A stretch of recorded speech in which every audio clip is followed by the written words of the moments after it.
You are listening to the Stand Out Now podcast with your host, Dave Mendonca. Check out each episode as top experts share their proven marketing, publicity, and sales tips to help you cut through the advertising noise so you can reach your ideal clients, get noticed, and connect with powerful influencers.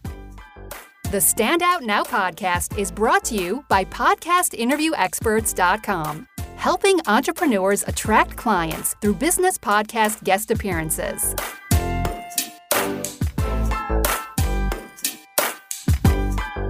Greetings. Thank you for listening. Our guest is a YouTube expert, international speaker, author, and coach that helps entrepreneurs build their influence and income with online video. Cannell, welcome to the show. Dave, I'm so pumped to be hanging out with you today. Thanks for having me. Awesome. It's great to have you. Thank you for joining. Now, Sean, here's a question I ask everybody. When you were a kid, what marketing or sales strategies, knowingly or unknowingly, did you use to get what you wanted? I don't know how effective it was, but the one that comes to mind that is super powerful is humor, actually. I think for even growing up, at times, I was kind of an outcast in school. And so I kind of developed sometimes sarcasm or humor, or trying to kind of be the class, I wouldn't even say class clown, but trying to be funny at times. But man, today, when it comes to creating content, there's that term edutainment, that you don't want to just be doing whatever you do in your business from education, but if there can be entertainment there, and humor unlocks doors. So that's something I think as a kid that I was grateful to at least try to be developing. All right, Sean, let's dig deeper, man. So tell me some of these scenarios where you used humor. Like what kind of humor? Sarcastic humor, slapstick? What are we talking about? For me, it was maybe my personality is kind of dry humor. And I also learned that one of the first off things that happen a lot of times when people meet me is they're like, wait, is he serious? Sometimes if I just say things so plain and dry. So sure. I've kind of curated over the years, but I think it would be, the goal was to be likable, and I think one of the principal foundational books of success is How to Win Friends and Influence People. And it was maybe a little bit of intuition I didn't understand at the time. It was probably more of a defense mechanism too. I don't know if I was trying to use it to get what I want, but I would sometimes use it to just be accepted because, I never really had athletic ability that helped me in school. I mean, I definitely did it. Like I was never varsity or I didn't have anything like that. I never had the best grades. I did okay in grades, but I didn't really, even from academia, found my identity in that. So I was trying to just use my personality, whether that was to try to get friends, or I guess you would say I try to persuade a teacher, to give me some favor or whatever it was. And I think personality and humor. And then later you would read something. I think I was just studying Napoleon Hill, The Laws of Success, and of course, Think and Grow Rich. And they talk about you're not going to be successful in life if you're not successful with people. So I think as I look forward now, like when I go to a business conference now, I might try to make a joke or reference something that I recognize of somebody that could try to get a laugh. And of course, it's a door opener. Right. Do you find that's kind of like a nuanced thing, right? It's something, it takes experience to really craft that, right? Completely. And actually to today, I mean, when I think about now as a communicator, which this means for being on camera, but now on stage, doing workshops, doing trainings, a couple things that I study is I actually do watch a lot of comedians. I grew up in the church, so I've watched a ton of sermons, and even some of the best communicators on stage are going to be weaving in humor. But you said nuance. Everything about watching Netflix specials of some of the greatest comedians is nuance. It's not even the exact words they're saying, although that's important, but it's the timing, it's the facial expression, it's the breath, it's reading the crowd, it's understanding all those nuances. So I think at whatever level of intuition over the years in social situations, I actually have more of a proclivity towards being an introvert. I'd say I'm a hybrid because I've learned to navigate crowds and groups of people. But as an only child, I grew up and I really like my alone time, and I can have a level of anxiety if I'm too busy around too many people for too long. So all that to say is, those nuances of again, it's funny. It's almost like survival mechanisms because you're just trying to figure out how to survive in social, business, networking situations and playing to your strengths. And so maybe my attention to detail, my attention to things information that I like a sponge picked up that maybe would be a joke or a conversation starter. Those are some of the things that I developed. So some things, in order to be good at that, you got to be a good listener, a good observer, stuff like that. Are there people out there that you're like, man, he does that well. I like what he does. Is there somebody that you pattern yourself off of to be a better communicator?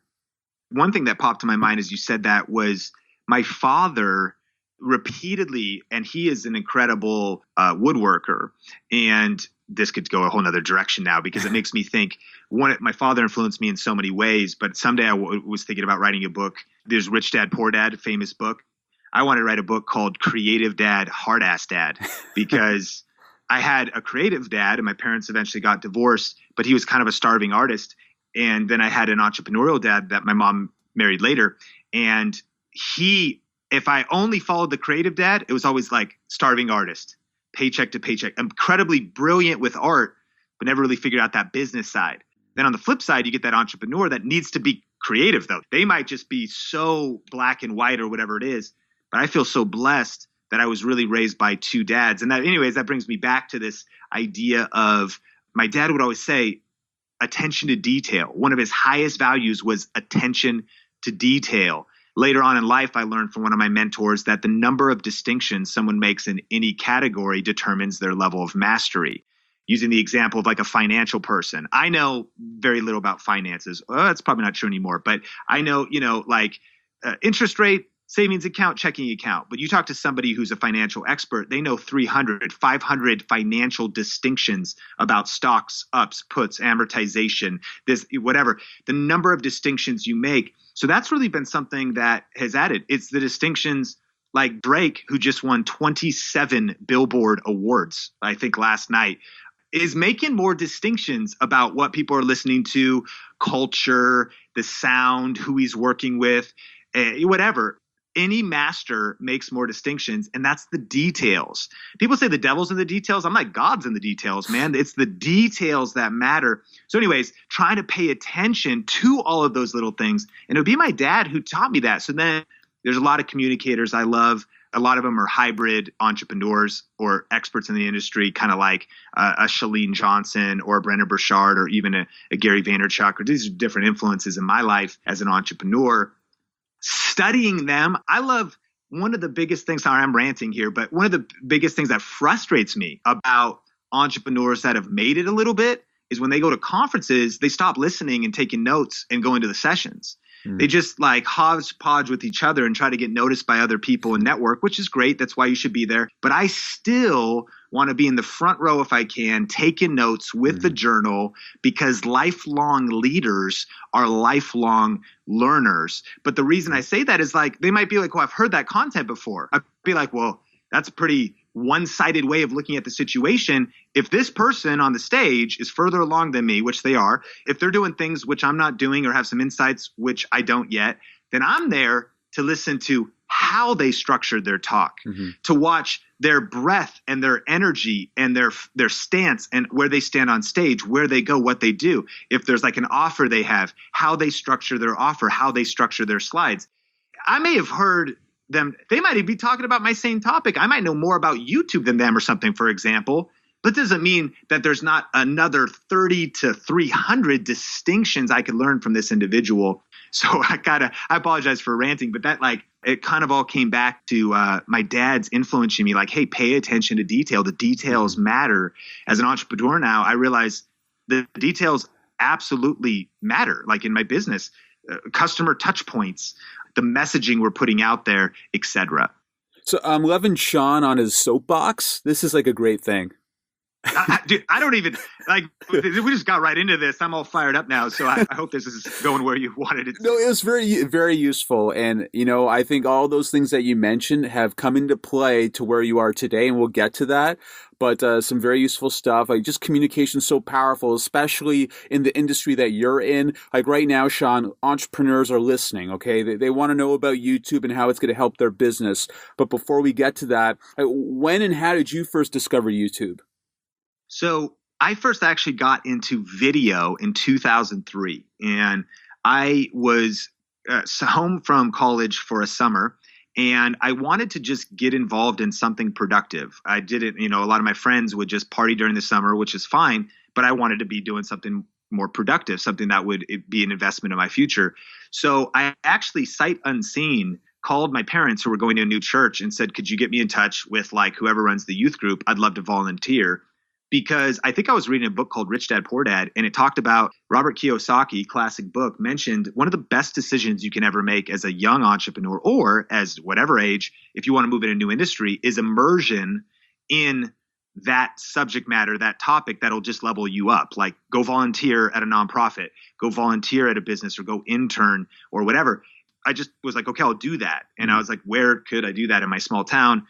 Hey, there's my parents at our new church. So the youth pastor said, yeah, you can help on Wednesday nights at youth group. And he handed me a video camera and Adobe Premiere, which is what I still use today. And now we have a team, so I don't edit as much as I used to, but that's what I got started with. And your first videos will be your worst videos. But because I committed to putting out these weekly videos for our youth group that were just announcements, I did 52 videos in 2003. That's 2 years before YouTube started. Wow. So it was a privilege to be developing the content creation muscle, if you will, early on. Then by 2007, this is a pretty progressive move for a small church an hour north of Seattle, Washington. But I can't even believe we're on YouTube this early, and Twitter, I remember. Wow. In 2007 was the first year we started our YouTube channel. And so now I'm doing titles and I'm trying to figure out thumbnails, and I don't know anything, but I was cutting my teeth. And by 2009, I started a media production business because now I was years into video. I started doing videos for small businesses in our town and even some website and graphic design and all the skills I learned really as a church communicator, because what you become in that role that I was in was just everything. You were like the photographer, the videographer, the website builder. You're running the social media, the marketing. You're designing Photoshop mailers for Easter. So I was learning. And I didn't even really realize, although I've always believed, like my friend Ken Coleman says, he's got a great book coming out called The Proximity Principle, that you need to get in the right places and around the right people that will position you for your preferred future. And so all of those skills, those are the exact skill sets you need to thrive in social media and video. And so fast forward to today, that's why now my passion is helping others build their influence with online video, because I've done it in so many different ways. I'm sure almost everybody listening has heard about the Malcolm Gladwell emphasized principle of the 10,000 hour rule, that mastery in any subject takes clocking 10,000 hours of intentional practice.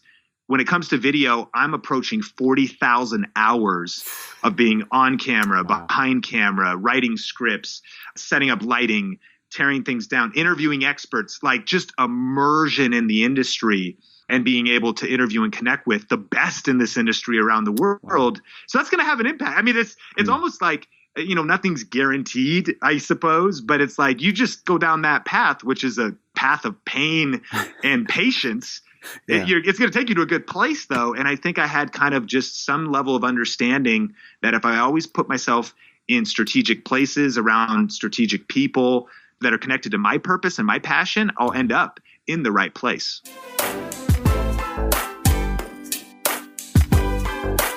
Tell me about just going in front of that camera. Okay, what do I do? What do I look like? Talk about that journey. So I like that. What's interesting, though, is you actually might discover that introvert doesn't mean bad on camera. And a lot of YouTubers are actually introverts because they sit alone in their bedroom and talk to a camera and they can't see anybody at all. So there's something about that sometimes you almost have a level of just being odd. And I'm actually an only child. And eventually when my mom got remarried, I got step siblings. But from an introverted standpoint, that wasn't really the blocker. For me, I think it was just a general lack of self-confidence. It's what we maybe all experience, having low confidence and having fear of what people would think and having fear. I mean, it's really easy. I was living in a small town. It's easy for your small town to make you small-minded. It's easy for your small business or your small YouTube channel to make you small-minded. Just meaning, why would you dream outside of the fishbowl you're currently living in? It's hard to break out of that paradigm. And so I think that the immersion in church forced me to level up because I would have to speak and do actually like announcements on the microphone or share a little message in front of 16 kids in the youth group. but I grew a little, and it was terrible. But like this is 16, but like I grew a little that time. And then doing those videos for the church. But even in 2010, and I did a live stream this morning on my main channel, and I played my first video on my personal channel, and it's terrible. Like in the video, I go, you know what? This is as real as it gets. I'm not going to try to be energetic. I'm not going to try to be entertaining. And I was like, that is the worst strategy. Like deciding to not be energetic or entertaining. And this is a quote from my 2010 video.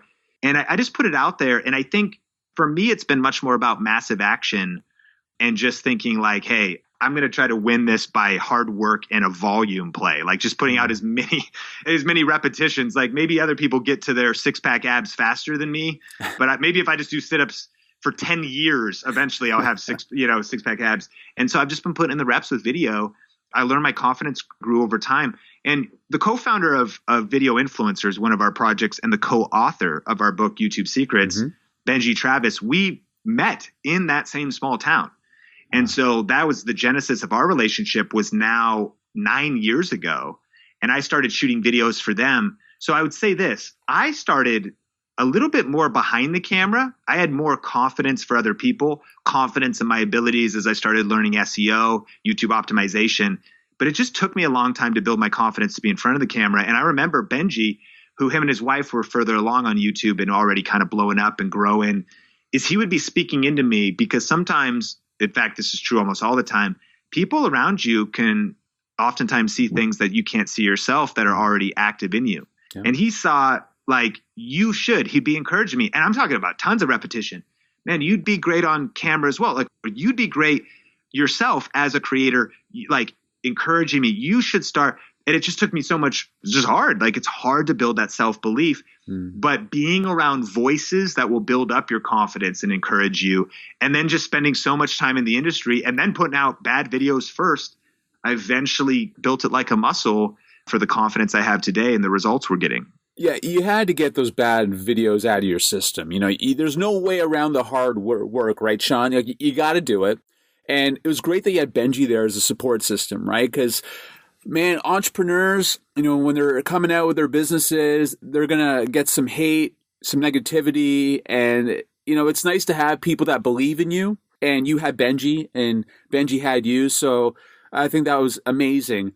Now, when you guys were doing the YouTube stuff early on, like how'd you promote? How'd you get those eyeballs on your channel?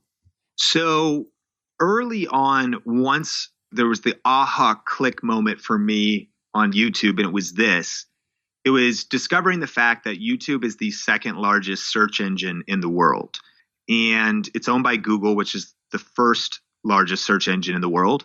And Cisco did a study a while back that also told us that videos are 53 times more likely to appear on the first page of Google search results than other types of posts. So the punchline being that YouTube videos are a great way, done right and positioned to be found in search, are a great way to get discovered when nobody knows you on YouTube and Google alike.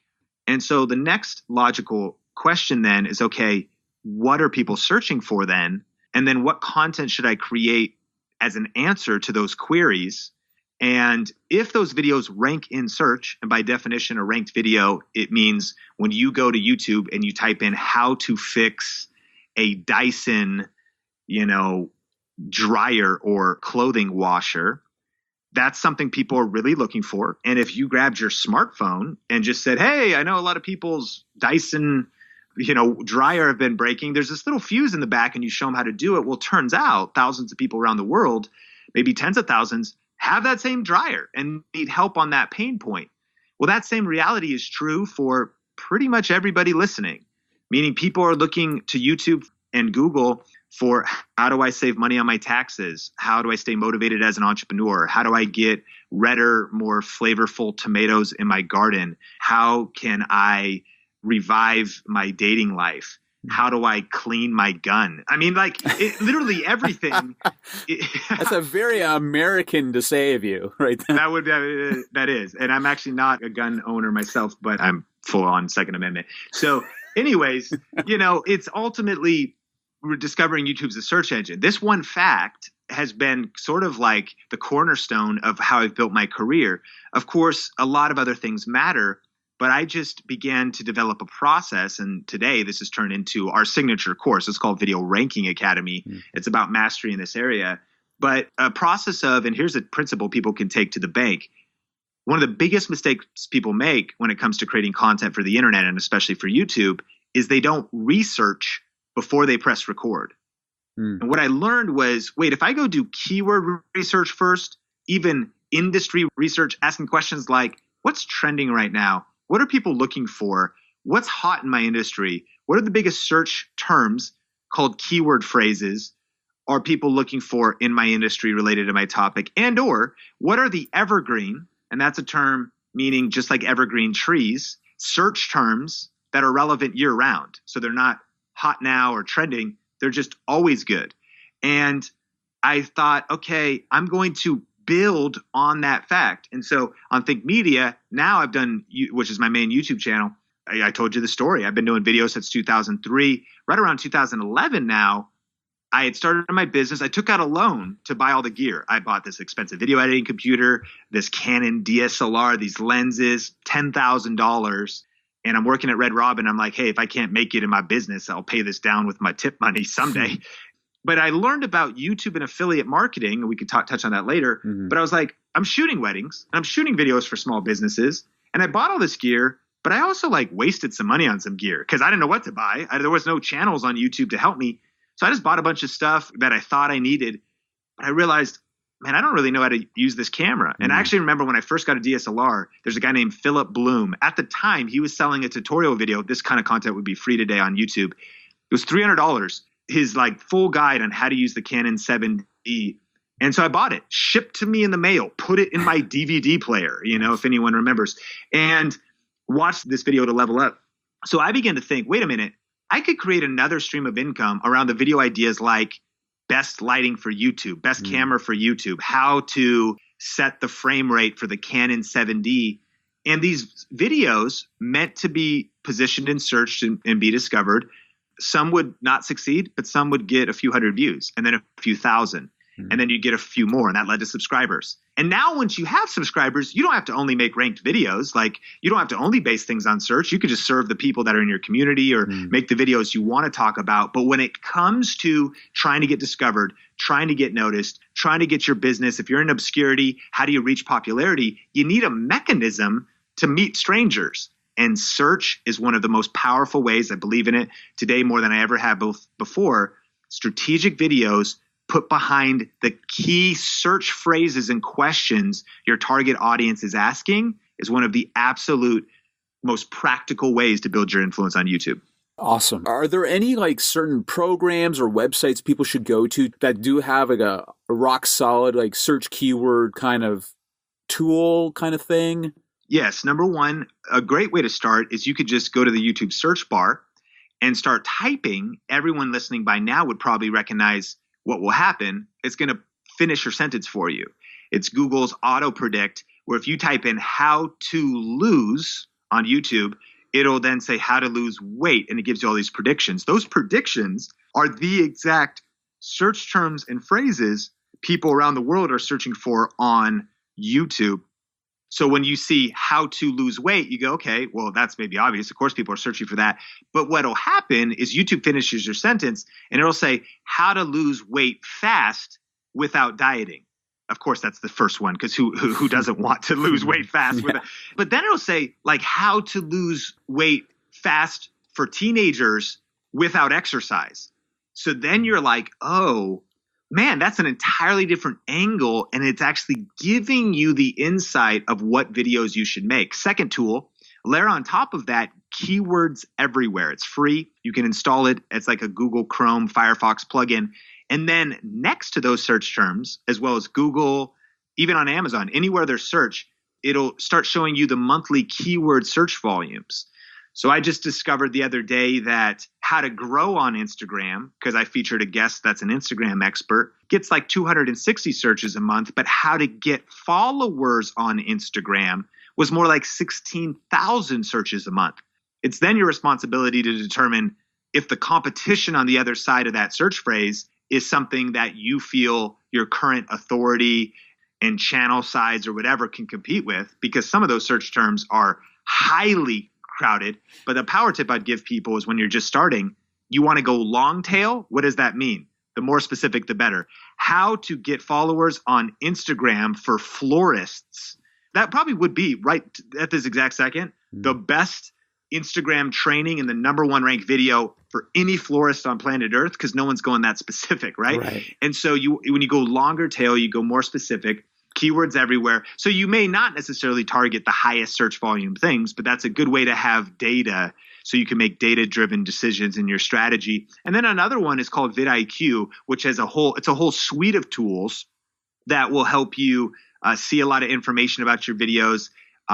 We've worked with them over the years now. So if people want to check that one out, that's at vidiq.com/think. And you can see some details. You can install that free. It's a free plugin. It's the word vid, VID, iq.com/think to get kind of the free version that we have on our page there. And it gives you a lot of insights. So just like a pilot needs their tools and their gauges to fly right, I do think that it's important that we have some smart tools like the ones I mentioned to navigate the world of YouTube wisely.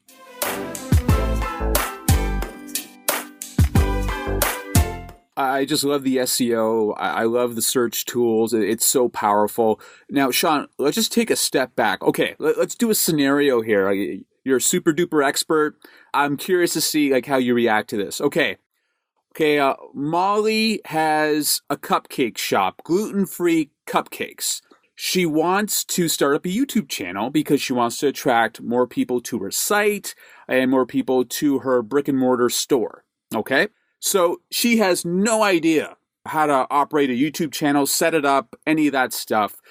Can you hold her hand right now? So she's listening. Where does she start? How does she produce the videos? What kind of equipment? Is it just her phone?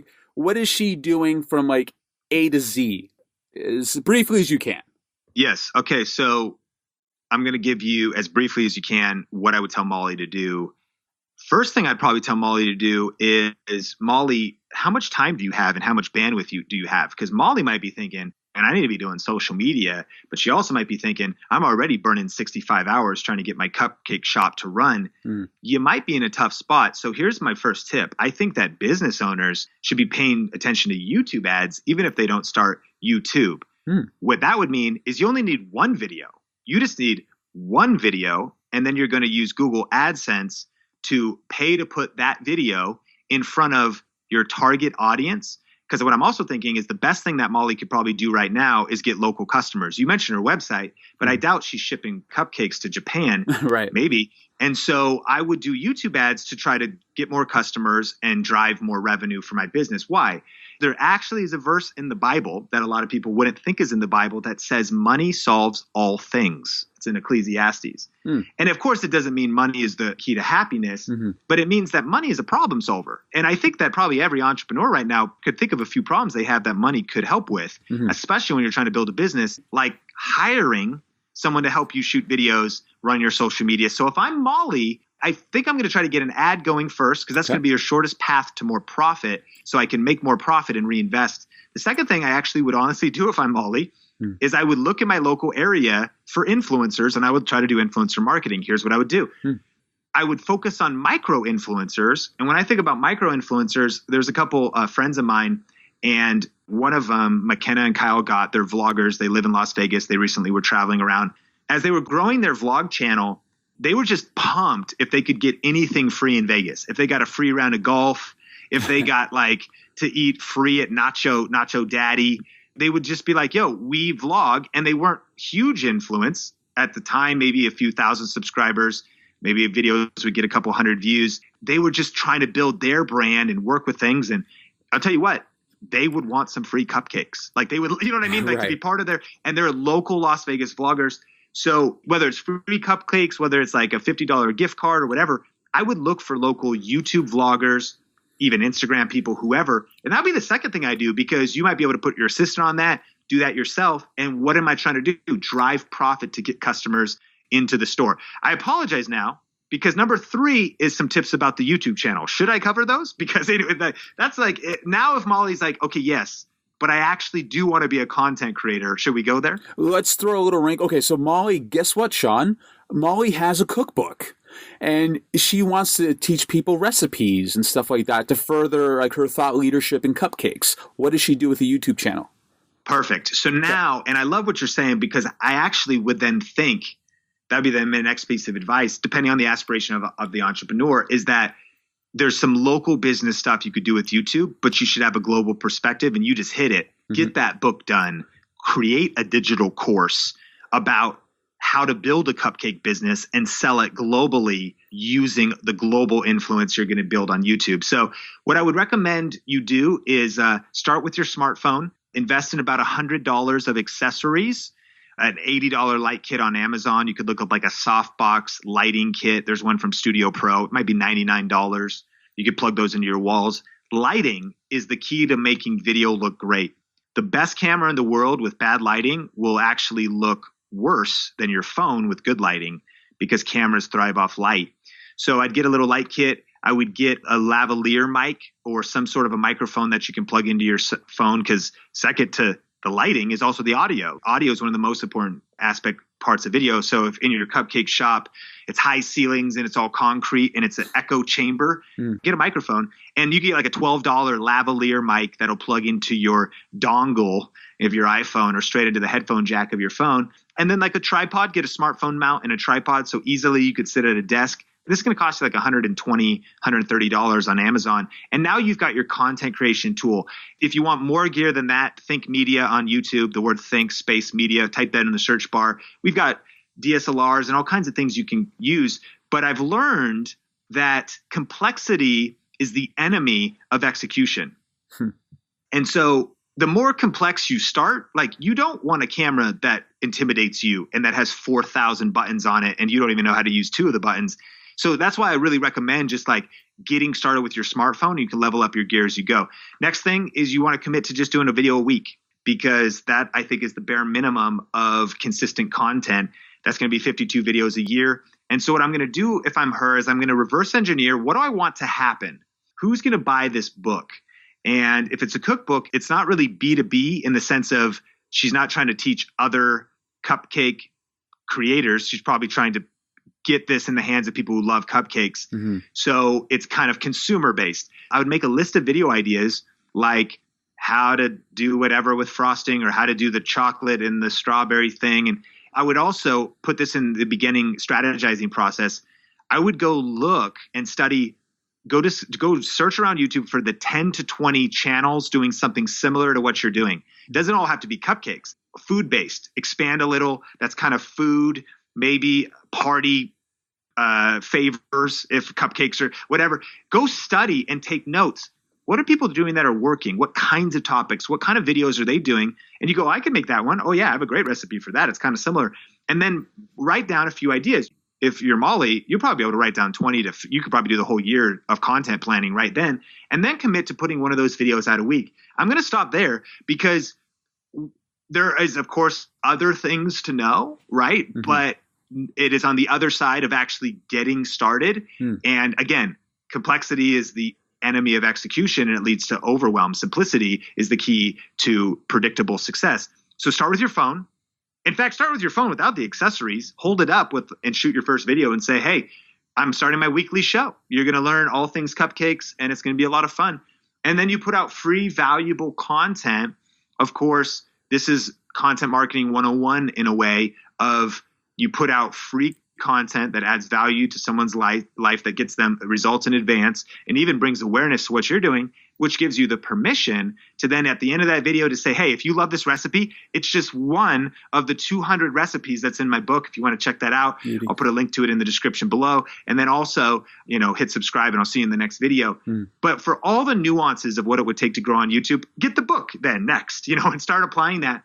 But just like I had to develop my content creation muscles by putting out bad videos consistently. You got to start and then you got to keep going. And then small tweaks will lead to giant peaks on the way as you invest in your education of best practices. For sure. So in regards to video length, is there a sweet spot? Should Molly do quick 2 minutes? How long do you think for videos? So the sweet spot is this. Or the principle is this: your videos should be as long as they need to be, but as short as possible. Okay. And so if people want it to be as short as possible, but there's a lot of things I want to learn. If I want to learn how to run Facebook ads, I'll watch a 6-hour course on it because it's complex. I'm going to watch a lot of minutes. Whereas if I just want to do a quick cupcake, well, I might be able to do that in 3 minutes, especially with some good editing. Right. So it's just cut the fluff. That's the point, especially based on search. When someone is looking for information, their intent. So you just want to think with the human on the other side of the camera and the phone and the computer screen. What is the intent that they want to have happen? Do they want to be entertained? Do they want to be educated? Okay, in this case, maybe they want to be both, but they want to be educated about how to have cupcakes that are as tasty and as colorful and as vibrant as yours. And if at the end of the video, if they follow along and they pause it or whatever happens, they get that result or they get that shot of dopamine because even if they don't try to do the recipe, they just love watching cooking videos, then you've won. And so the length is you can't really put a finger on it. Now, here's what I will say.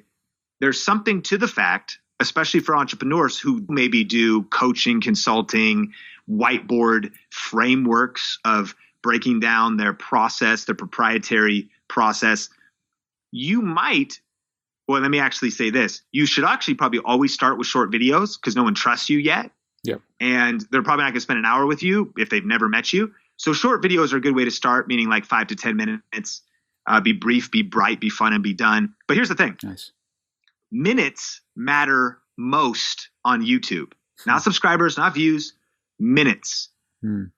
YouTube values time on platform the most. If you think about how am I going to hack the algorithm and get discovered and get my channel watched, if you bring people to YouTube, makes sense. What does winning look like for YouTube? Hey, can you take people? We don't want them on any other website on the internet. We want them on YouTube. Okay. Can you get them here? So you send out a tweet, you get them here. They like you if you send traffic. Now, when they're here, can you get them to stay here? And that doesn't just mean one video. YouTube measures session time. It's time on your videos, but check it out. It's actually time on platform. And if you initiated the session, there's a level of credit you get. So if you've built an email newsletter or an email list and you're like, hey, here's our new video, and you send out your quick 3.5-minute video, but it inspires that person to stay on YouTube for another 30 to 40 minutes, a level of that is attributed to you because YouTube, what do they want? They want people to come to YouTube, and then they want people to stay on YouTube, and then they want people to never leave YouTube. I mean, and obviously they know they will, but that's the other thing that marketers make the mistake of, because old school direct response marketing was always like one video, one call to action to squeeze page, one video, get them on the email list. And that is not working really anymore. It still can work okay, but if you're intelligent with this information, what I've learned is you actually keep people on YouTube longer. You want them to binge your content, to watch 5, 10, 15 videos, to watch a series you've put together. It'll take you a while to create it, but once you put it together, and then somewhere in that process, you say, hey, by the way, I got a free report. You could sign up for consult. By the way, I've got a webinar. And you send people off, but just not as often because people want you to bring you on YouTube, keep them on YouTube, and keep them there for as long as possible. So all that long-winded kind of answer was to say that longer videos have powerful potential on your channel.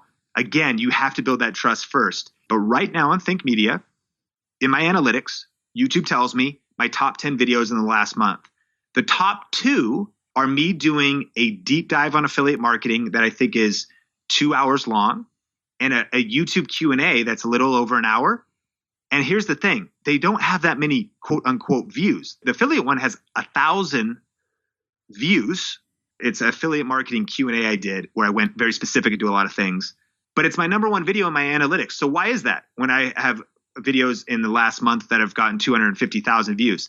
Because YouTube is putting that ranking in my analytics by minutes. And the average view duration, listen to this, of my top 2 videos is over an hour on one of them. It's like 1 hour and 3 minutes, average view duration. Wow. And the second video is like 52 minutes. So the 250,000 viewed video had an average view duration of like 3 minutes. But because this content is deep, again, it's for the right people. It's not for everybody. Like people wanting viral cat videos, dude, those aren't your customers. Right. Like it's the people who actually care, but they want to hang out and dwell on this content.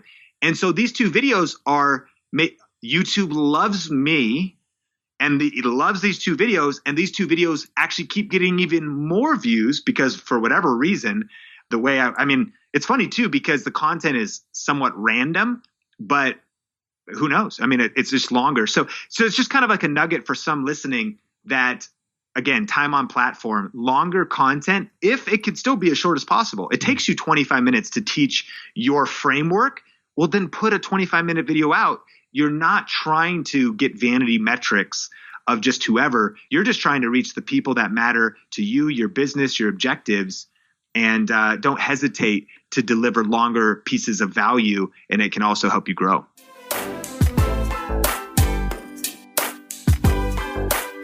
Awesome. So part of that, so you're talking about the value you present in those videos. I think what also engages people is personality. Like you mentioned earlier in the interview in regards to your humor, right? How you used that early on when you were younger.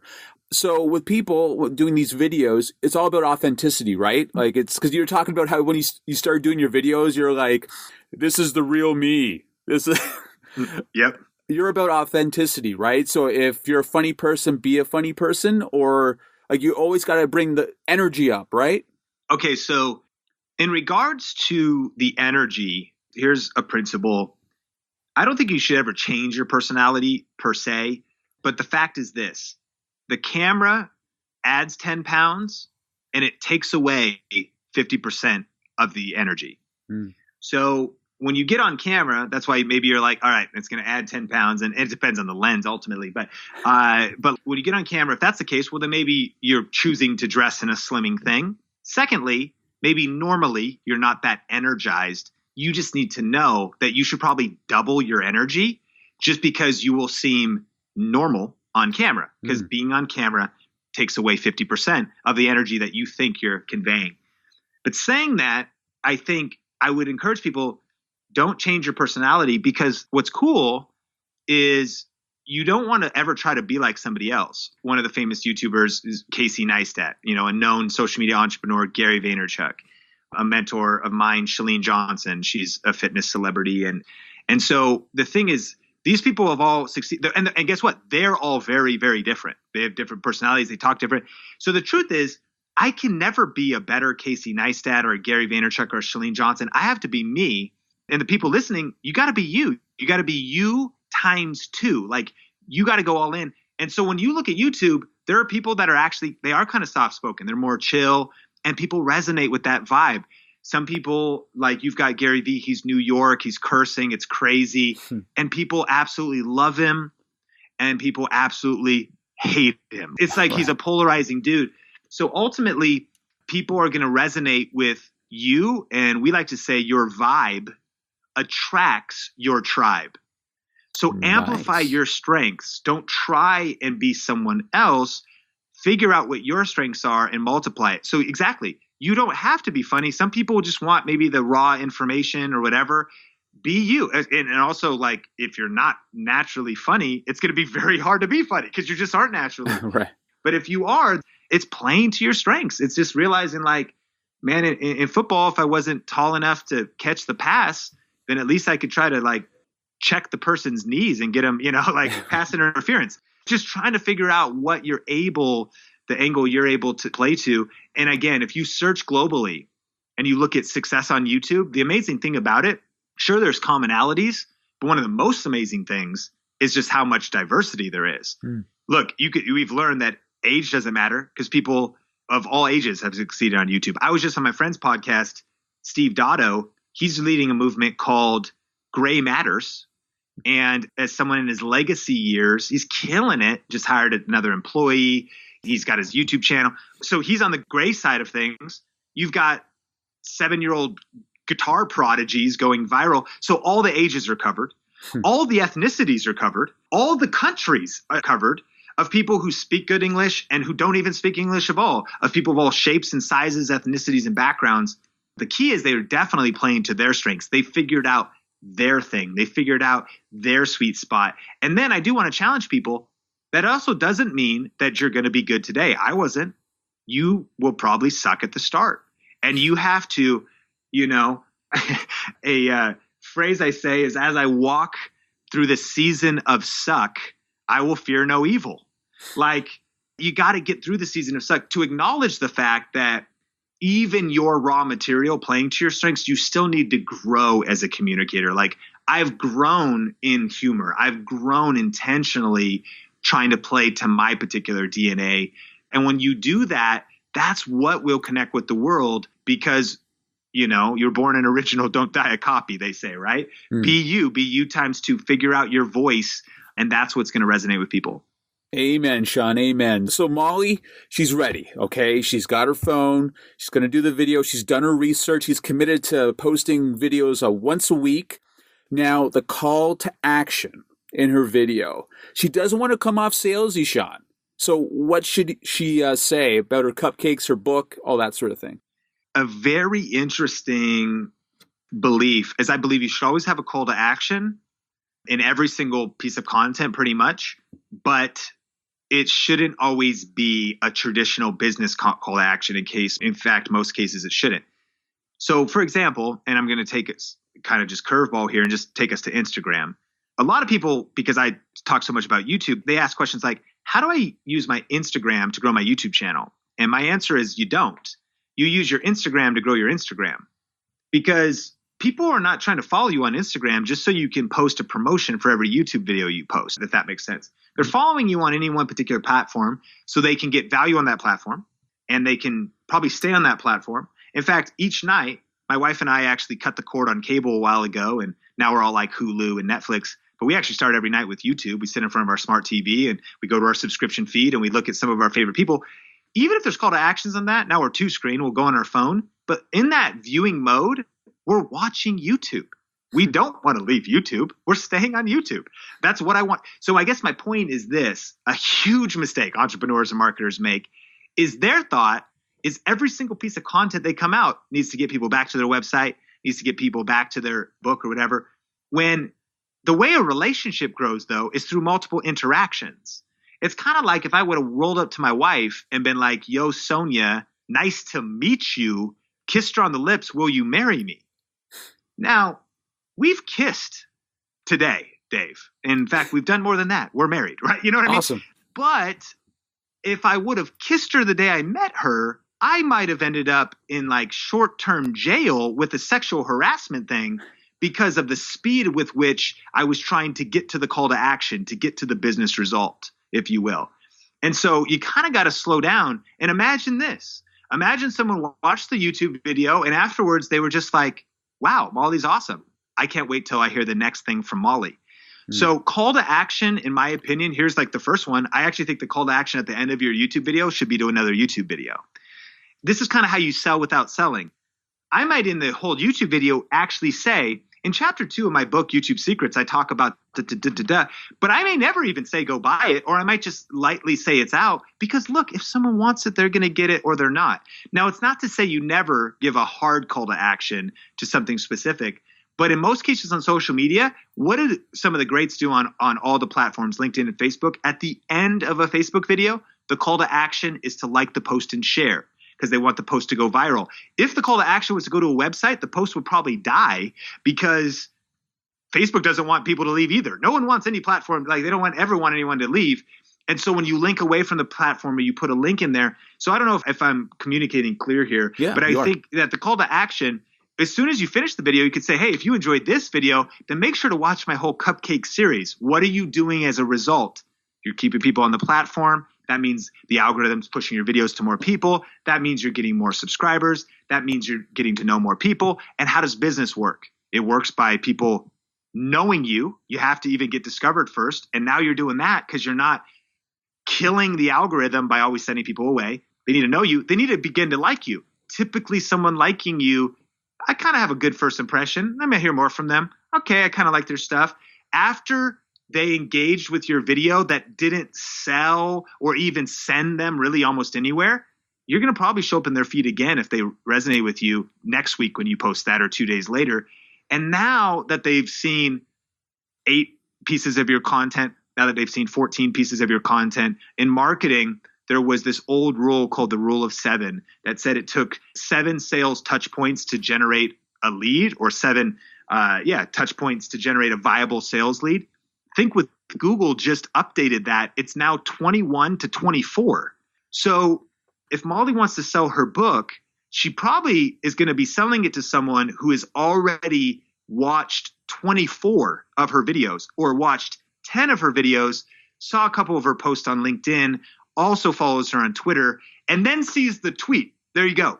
It's not even in the video. It's like, oh yeah, I forgot Molly's book's out and I do want to go buy it. But in social, she's just adding massive value.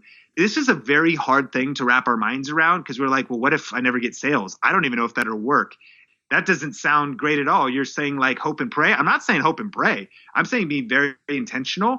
But this is how you can sell without selling on social, by just adding value, building goodwill, getting to know people, in a way, kind of product placement. Because I'm not saying don't talk about your book or whatever it is you want to do with people, but that's what I would do. Does that make sense? It's phenomenal advice, Sean, for sure. So just to wrap up Molly's journey here, the video, a great call to action, a lot of value, once a week posting videos. Now, to promote it even further, I know we already have SEO happening with to how to make awesome, muffins and stuff like that, cupcakes. But can you also use like social media, promote your YouTube channel on social media too, like Facebook, Twitter? Do you advise that at all to drive people to the channel? Yeah. And so again, saying use Instagram to grow Instagram. And what I mean is, and then eventually when you've grown your Instagram, you can now send traffic to YouTube. But here's what I've learned. Okay. I can actually see in my analytics when I look at top external traffic sources, I can see Facebook, I can see LinkedIn. When I share, I can see Instagram. It'll say tapbio.com because I use tapbio to kind of like consolidate all my links and things in one link in my Instagram. And so I, with the size of my platform now, can send from Instagram, let's say 50 to 100 people with 55,000 followers on Instagram. So it's minimal. It's important. Because 1 is greater than 0. Like, I mean, you get one person, and especially you have 0 subscribers. Well, when you send one person from your Instagram, then you got a subscriber. It's like literally, that's how channels grow, one person at a time. But my point is this, the question you want to ask with the other social platforms in most cases, and by the way, there's like a minimum level of this. Like, it's not necessarily going to hurt to say, hey, Facebook, here's my YouTube video. But those platforms don't talk together. Like, linking away from Facebook is a bad thing. It just doesn't work very well. And the one saving grace is if, though, you have relevant, valuable content on that social network, because that's the other thing. Why would I follow? And this, because what most people do is their Facebook page is just like a billboard for their YouTube channel. And all you see is every new YouTube video linked on their feed with 0 engagement, because especially too, because it's a YouTube video and it's not even doing anything at all.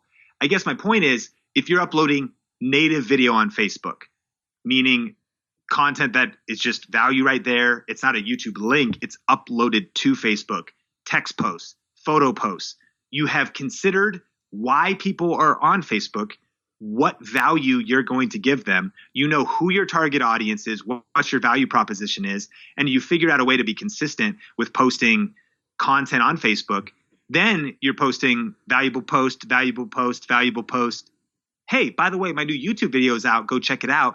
And yes, some people will be reached by that and you will be able to see traffic move around, but it's minimal.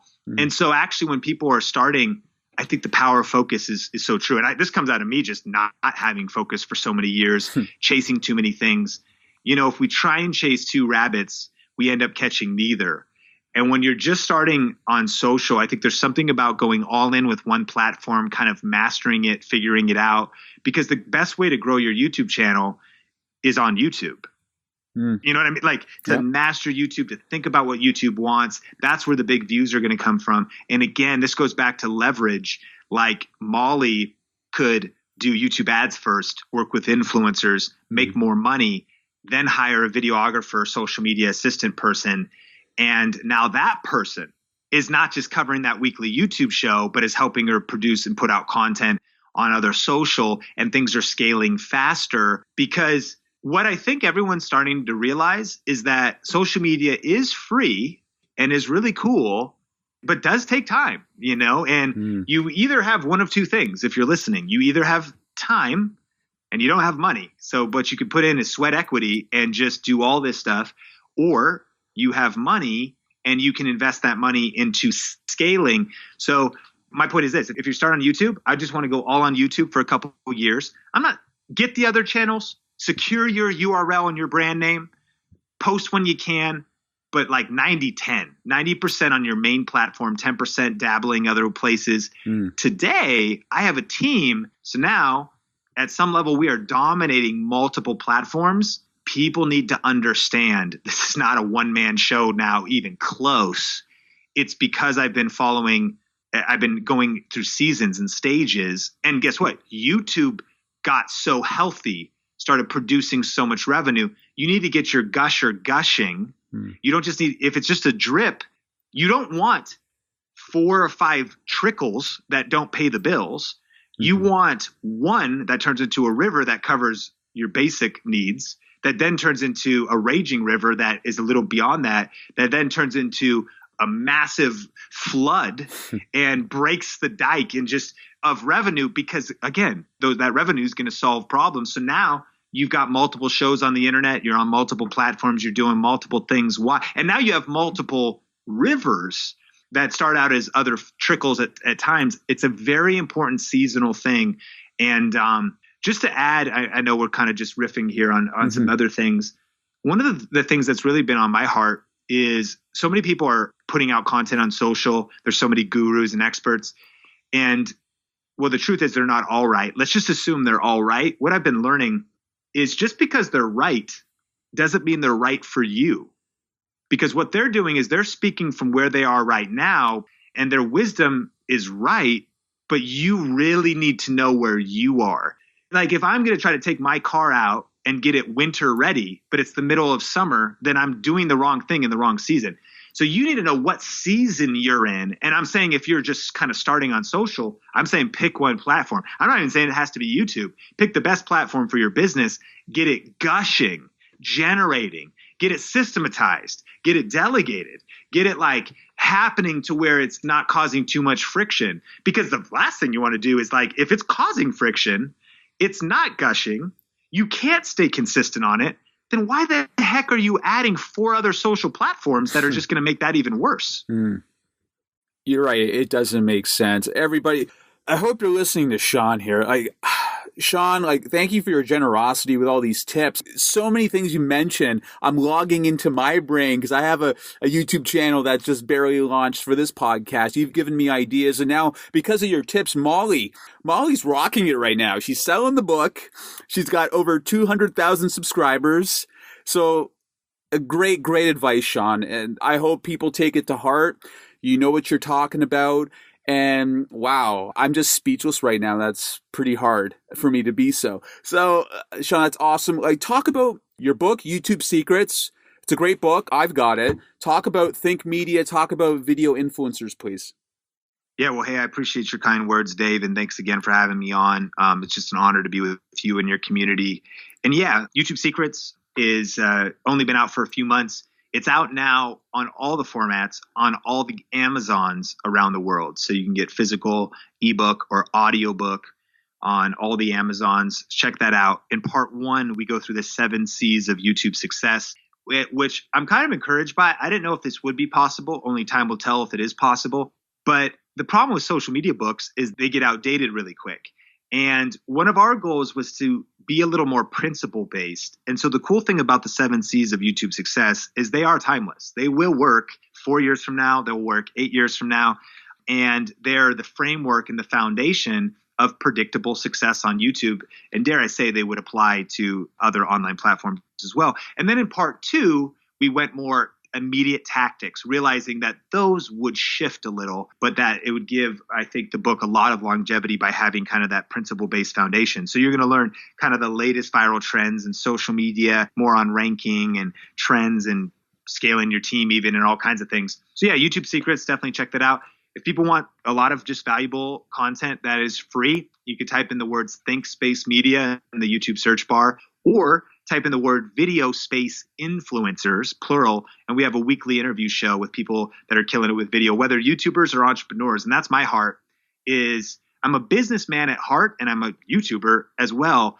And that's kind of weird. It actually sort of messes us up on knowing who our target market is, because we speak to creators that might be kind of hobbyists as well as like entrepreneurs that want to drive business results. But what I've learned is actually both of those worlds need to learn from each other.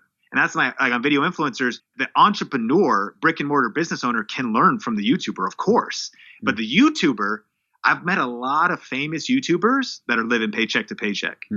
They don't have a business, a real business built around their influence. And so that's who we hope to helping entrepreneurs learn how to leverage YouTube and social and other platforms, and then helping the creators learn how to build businesses around their influence so that they're not living paycheck to paycheck, scrambling, just wondering how they're going to do their next thing, and actually have longevity and legacy in their brand.